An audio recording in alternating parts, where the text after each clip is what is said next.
CIET NCERT द्वारा प्रस्तुत है। NCERT की कक्षा 5 के लिए हिंदी की ध्वनि पाठ्य पुस्तक वीणा।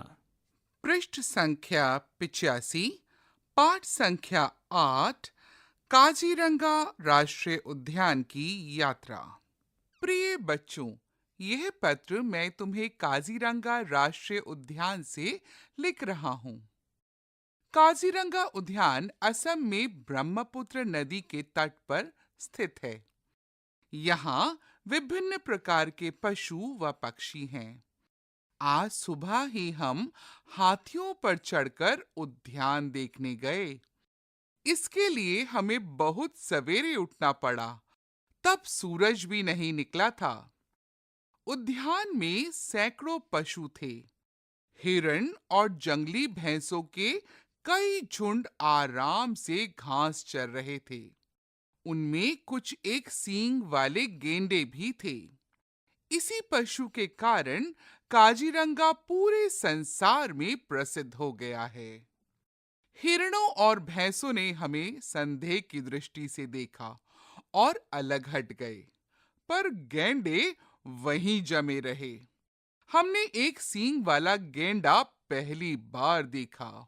यह हाथी के बाद भारत का सबसे बड़ा पशु है। इसको इंडियन राइनो, भारतीय गेंडा भी कहते हैं। यह केवल भारत और नेपाल के जंगलों में पाया जाता है। इंडियन राइनो भारतीय गेंडे के शरीर पर मोटी तह होती है, जैसे वह कवच पहने हो।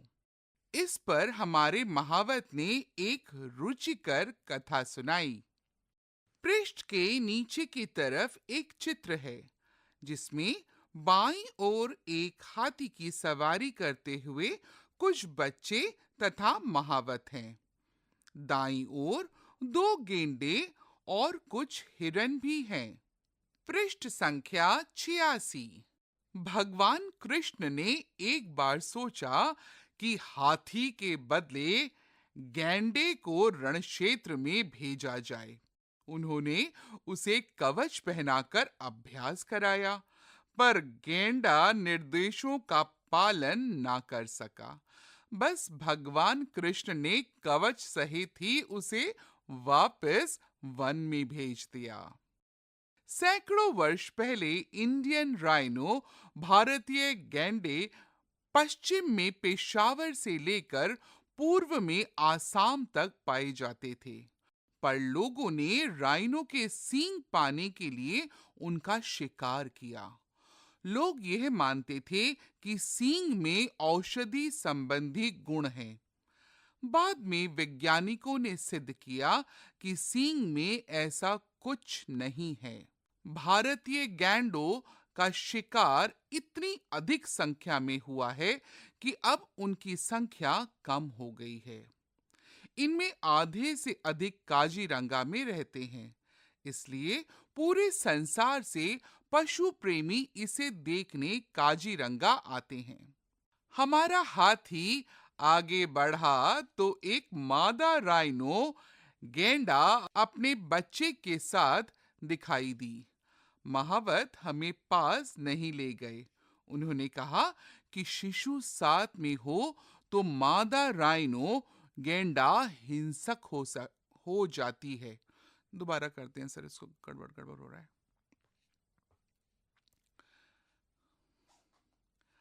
हमारा हाथी आगे बढ़ा तो एक मादा राइनो गेंडा अपने बच्चे के साथ दिखाई दी। महावत हमें पास नहीं ले गए। उन्होंने कहा कि शिशु साथ में हो तो मादा राइनो गेंडा हिंसक हो जाती है। हाथी के पास आने पर वह हमला कर सकती है। सुबह की यात्रा में हमने हिरणों के अनेक झुंड देखे। काजीरंगा में 4 प्रकार के हिरण हैं: भौंकने वाले हिरण, बौने सुअर हिरण, दलदली हिरण और सांभर हिरण।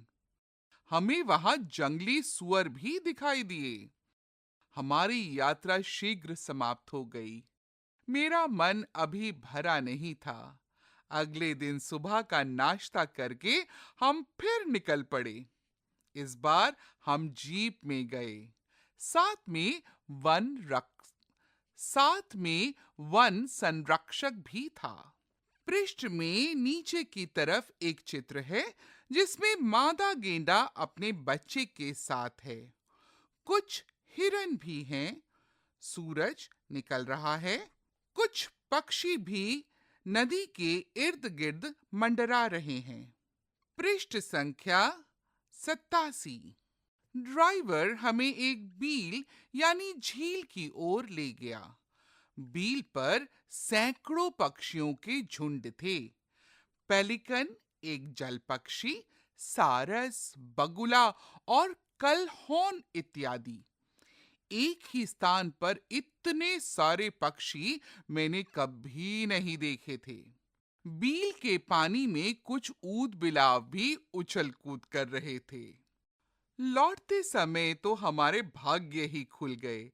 सामने जंगली हाथियों का एक झुंड दिखा। हमें बहुत प्रसन्नता हुई। झुंड में 5-6 बच्चे थे। जब तक पूरे झुंड ने रास्ता पार नहीं कर लिया, तब तक एक विशाल हाथी खड़ा निगरानी करता रहा। काजीरंगा में मांसाहारी रॉयल बंगाल टाइगर भी है, पर हमें दिखे नहीं। गाइड ने बताया कि उन्हें देखना कठिन है क्योंकि वे रात में ही निकलते हैं। कुल मिलाकर यह एक अद्भुत अनुभव रहा। काजीरंगा में अलग अलग प्रजाति के पशु शांति और भाईचारे के साथ संग संग रहते हैं। मेरे मन में यह बात बार बार उठ रही थी कि क्यों नहीं मानव भी इनकी तरह ही शांतिपूर्वक मिलजुल कर रहता। हम अपने वन्य साथियों से बहुत कुछ सीख सकते हैं, है ना? तुम्हारा चाचा अरूप कुमार दत्ता, रत्न सागर प्रकाशन से साभार। पृष्ठ में नीचे की तरफ दाईं ओर एक चित्र है जिसमें कुछ लोग तथा बच्चे जीप की सवारी करते। पृष्ठ के नीचे की तरफ दाईं ओर एक चित्र है। चित्र में इस कहानी के लेखक अरूप कुमार दत्ता जी अपने परिवार के साथ जीप में काजीरंगा का भ्रमण कर रहे हैं। बाईं तरफ कुछ पक्षी भी हैं। पृष्ठ संख्या 88। बातचीत के लिए 1। यहाँ दिए गए चित्र को ध्यान से देखिए। इनमें कौन से पशु पक्षी दिखाए गए हैं? 2। आपने इन पशु पक्षियों को कहाँ-कहाँ देखा है? यहाँ पर कुछ चित्र दिए गए हैं, जैसे पेलिकन, हाथी, गैंडा, तेंदुआ, कठफोड़वा, भेड़िया, हिरन, बाघ। 3। इस पाठ में पशुओं के स्वभाव के बारे में क्या-क्या बताया गया है? 4। आप कहाँ-कहाँ की यात्रा पर जाना चाहेंगे और क्यों? पृष्ठ संख्या 89। पृष्ठ संख्या 89 पाठ से। यहाँ पर कुछ प्रश्न दिए गए हैं। प्रश्नों के सही उत्तर पर तारे का चित्र बनाइए।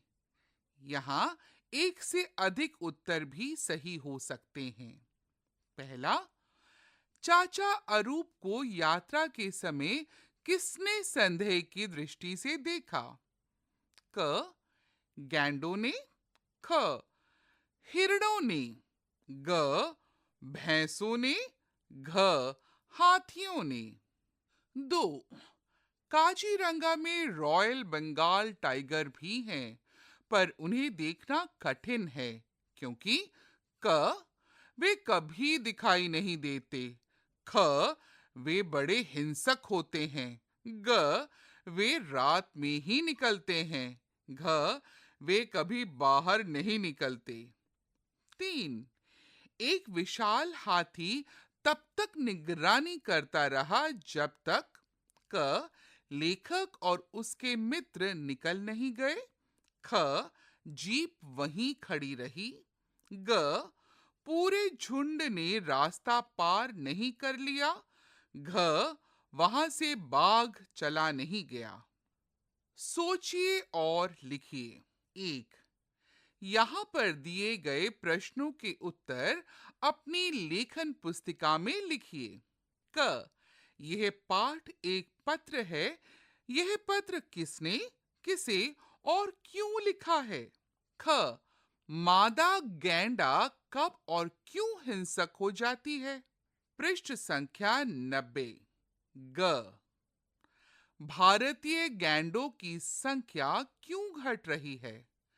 घ भगवान कृष्ण ने हाथी के स्थान पर गैंडे को रण क्षेत्र में भेजने का विचार क्यों छोड़ दिया?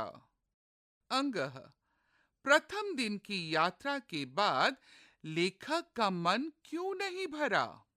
2 दिए गए चित्र को ध्यान से देखिए। यहाँ पर एक तोते का चित्र दिया गया है। तोते से संबंधित एक प्रश्न भी दिया गया है। अब आप भी अपनी लेखन पुस्तिका में इस पक्षी से संबंधित 3 और प्रश्नों का निर्माण कीजिए। उदाहरण, यह चित्र किस पक्षी का है? उत्तर, यह चित्र तोते का है। भाषा की बात। 1 कोष्टक में से उचित शब्द का चयन कर रिक्त स्थानों की पूर्ति कीजिए। क आज रिक्त स्थान, ही हम हाथियों पर चढ़कर उद्यान देखने गए। कोष्टक में 2 विकल्प दिए गए हैं, भोर और सुबह। ख हमने एक सींग वाला गैंडा, रिक्त स्थान, बार देखा। कोष्टक में पहले और पहली शब्द दिए गए हैं। ग हमारी यात्रा कुछ रिक्त स्थान ही समाप्त हो गई। कोष्टक में धीरे और जल्दी शब्द दिए गए हैं। घ ड्राइवर हमें एक बील यानी झील की रिक्त स्थान ले गया। कोष्टक में और शब्द दिए गए हैं। अंगः मार्गदर्शक गाइड ने बताया रिक्त स्थान उन्हें देखना कठिन है। कोष्टक में की शब्द दिए गए हैं। 2 सामने जंगली हाथियों का एक झुंड दिखा। यहाँ झुंड शब्द का प्रयोग हाथियों के समूह के लिए किया गया है।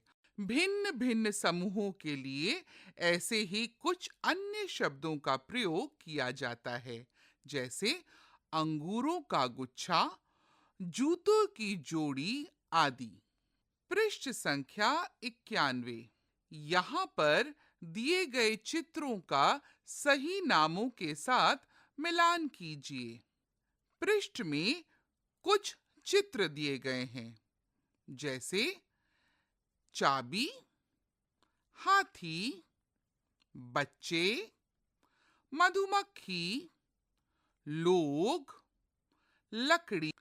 क यहाँ दिए गए चित्रों का सही नामों के साथ मिलान कीजिए, जैसे चाबी, हाथी, बच्चे, मधुमक्खी, लोग, लकड़ी, भेड़ें। दाईं तरफ दिए गए विकल्प हैं छत्ता, गुच्छा, भीड़, गट्ठर, झुंड, रेवड़, कक्षा। पृष्ठ संख्या 92। ख अब मिलान किए गए समूह वाले शब्दों का वाक्यों में प्रयोग कीजिए, जैसे मेले में लोगों की बहुत भीड़ लगी थी। इस वाक्य में भीड़ शब्द को उभारा गया है। 3. घोड़ा घास खाता है। घास खाता शब्दों को रेखांकित किया गया है। घोड़ा शाकाहारी है। इस वाक्य में शाकाहारी शब्द को रेखांकित किया गया है। इन वाक्यों में एक ही बात दो प्रकार से व्यक्त की गई है। जैसे घोड़ा घास खाता है वाक्य में घास खाने वाला वाक्यांश के लिए एक शब्द शाकाहारी का प्रयोग किया गया है। अनेक शब्दों के लिए इस प्रकार के एक शब्द के प्रयोग से वाक्य के अर्थ में कोई अंतर नहीं आता। यहाँ दिए गए वाक्यों में रेखांकित वाक्यांशों के स्थान पर तालिका में से एक शब्द चुनकर वाक्यों को पुनः लिखिए। क. काजीरंगा का सौंदर्य देखने योग्य है। देखने योग्य को रेखांकित किया गया है। ख. रश्मि का कार्य प्रशंसा के योग्य है।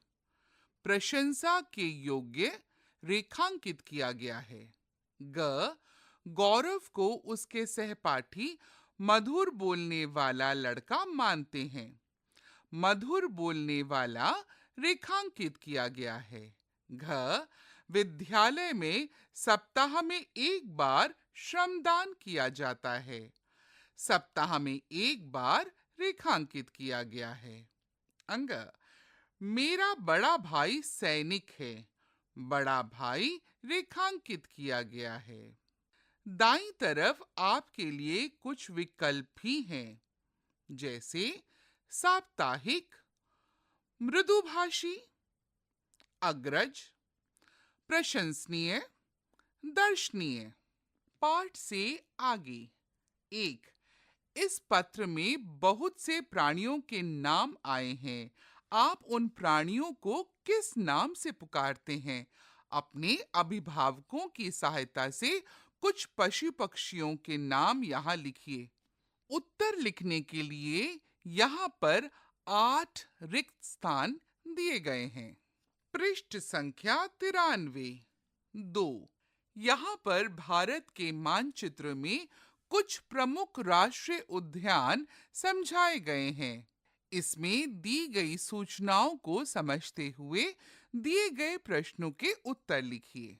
हिमाचल प्रदेश, ग्रेट हिमालयन राष्ट्रीय उद्यान, जैव विविधता के लिए प्रसिद्ध। राजस्थान, रणथंभौर राष्ट्रीय उद्यान, बाघों के लिए प्रसिद्ध। मध्य प्रदेश, कान्हा राष्ट्रीय उद्यान, बारहसिंघा के लिए प्रसिद्ध। केरल, पेरियार राष्ट्रीय उद्यान, हाथियों के लिए प्रसिद्ध। उत्तराखंड, जिम कॉर्बेट राष्ट्रीय उद्यान भारत का सबसे पुराना और प्रथम राष्ट्रीय उद्यान, बाघों, हाथियों, हिरणों और पक्षियों के लिए प्रसिद्ध। उत्तर प्रदेश, दुधवा राष्ट्रीय उद्यान, दुर्लभ और लुप्त प्राय प्रजातियों का घर। असम, काजीरंगा राष्ट्रीय उद्यान, एक सींग वाले गैंडे के लिए प्रसिद्ध। पश्चिम बंगाल, सुंदरबन राष्ट्रीय उद्यान, रॉयल बंगाल टाइगर के लिए प्रसिद्ध। ओडिशा, सिमलीपाल राष्ट्रीय उद्यान, बाघ अभयारण्य। पृष्ठ संख्या 94। क. हाथियों के लिए प्रसिद्ध राष्ट्रीय उद्यान कौन से राज्य में स्थित है? रिक्त स्थान में अपना उत्तर लिखिए। ख. सुंदरबन राष्ट्रीय उद्यान किस राज्य में स्थित है और यह किस लिए प्रसिद्ध है? उत्तर लिखने के लिए रिक्त स्थान दिया गया है।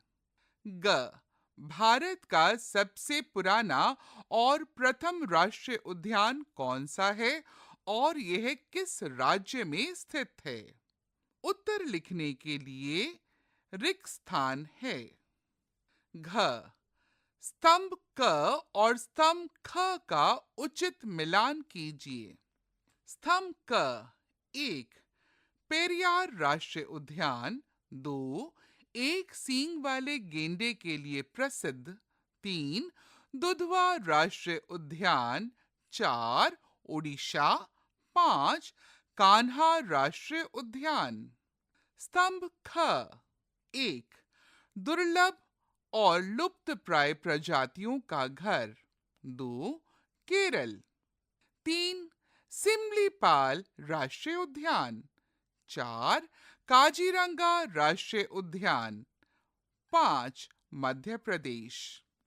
यह भी जाने, राष्ट्रीय उद्यान एक ऐसा क्षेत्र है जिसे सरकार द्वारा प्राकृतिक पर्यावरण के संरक्षण के लिए सुरक्षित रखा जाता है। यहाँ उपस्थित पेड़ पौधे, पशु पक्षी अपनी प्राकृतिक अवस्था में संरक्षित रहते हैं। भारतीय वन्यजीव संस्थान के अनुसार वर्तमान में भारत में 106 राष्ट्रीय उद्यान है। पृष्ठ संख्या 95।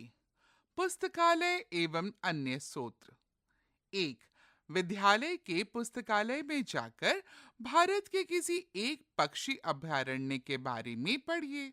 अपने समूह में मिलकर वहां पाए जाने वाले पशु पक्षियों के चित्र एकत्रित कर या बनाकर उन्हें अपनी कक्षा में प्रस्तुत कीजिए।